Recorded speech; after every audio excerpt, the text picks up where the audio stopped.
വീട്ടിൽ മണ്ണ് കൊണ്ട് തന്നെ സോയിൽ ക്ലേ ഉണ്ടാക്കി നോക്കിയാലോ? ഇതിന് എപ്പോഴും എടുക്കേണ്ടത് അടിമണ്ണാണ് കേട്ടോ. ഈ മേലിൽ കണ്ട മണ്ണിനെക്കാളും ഇതുപോലെ കിളച്ച് കിട്ടുന്ന മണ്ണാണ് നല്ലത്. ഇതിൽ കല്ലും വേരും കുറവായിരിക്കും. ഇതുപോലെ ഒരുപാട് വെള്ളം ഒഴിച്ചിട്ട് ഇതൊരു 5 മിനിറ്റെങ്കിലും റെസ്റ്റ് ചെയ്യാൻ വെക്കും. ഒരു കോലോ അല്ലെങ്കിൽ കൈ കൊണ്ടോ നമുക്കിതൊന്ന് ഇളക്കി കൊടുക്കാം. എന്നിട്ട് ഡയറക്റ്റ് തുണി വെച്ചിട്ട് അരിക്കാതെ ഒരു അരിപ്പ വെച്ചിട്ട് അരിക്കുകയാണെങ്കിൽ ഫസ്റ്റ് ഫിൽട്രേഷനിൽ നമുക്കിതിൽ കല്ലും ചെറിയ ചെറിയ വേരൊക്കെ ഉണ്ടെങ്കിൽ അതൊക്കെ ഈസി ആയിട്ട് പോയി കിട്ടും. അല്ലെങ്കിൽ നമ്മൾ തുണി വെച്ചിട്ട് ഡയറക്റ്റ് ഫസ്റ്റ് അരിക്കുമ്പോൾ നല്ല ബുദ്ധിമുട്ടായിരിക്കും, ചിലപ്പോൾ തുണി കീറിപ്പോവും.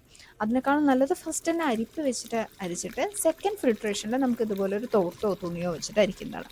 അപ്പോൾ ഇങ്ങനെ അരിക്കുന്ന സമയത്ത് തുണി പെട്ടെന്ന് കേടും വരില്ല, നമുക്ക് അരിക്കുന്നത് ഒരുപാട് ടൈം എടുക്കില്ല. അപ്പം ഇങ്ങനെ അരിക്കുമ്പോൾ ഇതിലാകെ മണൽ മാത്രമാണ് ഉണ്ടാവുള്ളൂ, നമുക്കത് പെട്ടെന്ന് അരിച്ചെടുക്കാനും കിട്ടും. ഇത്രയും മണലാണ് കേട്ടോ എനിക്ക് കിട്ടിയത്. അപ്പോൾ ഇത് കഴിഞ്ഞിട്ട് ഞാൻ കുറച്ച് നേരം വെയിലത്ത് റെസ്റ്റ് ചെയ്യാൻ വെച്ചു. എന്നിട്ട് തെളി ഞാൻ കുറച്ച് കൈ കൊണ്ടൊക്കെ മാറ്റി.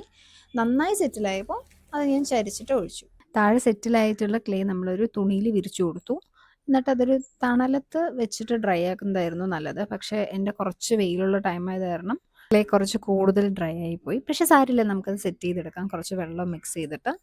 എനിക്ക് പറ്റിയ മിസ്റ്റേക്ക്, ആ തുണിയിൽ നിന്ന് ക്ലേ വിട്ട് പോരുമ്പോൾ തന്നെ ഞാനത് കുഴക്കണമായിരുന്നു, കുറച്ച് വൈകിപ്പോയി. അപ്പോൾ ഇത്രയേ ഉള്ളൂ പരിപാടി. സ്റ്റോർ ചെയ്യാൻ എപ്പോഴും നല്ലത് ഒരു പ്ലാസ്റ്റിക് കവറിലാക്കിയിട്ട് ഒരു ബോക്സിൽ വെക്കുന്നതാണ്. ഈ ക്ലേ വെച്ചിട്ട് എന്തൊക്കെ ഉണ്ടാക്കിയെന്ന് നെക്സ്റ്റ് വീഡിയോയിൽ കാണാം.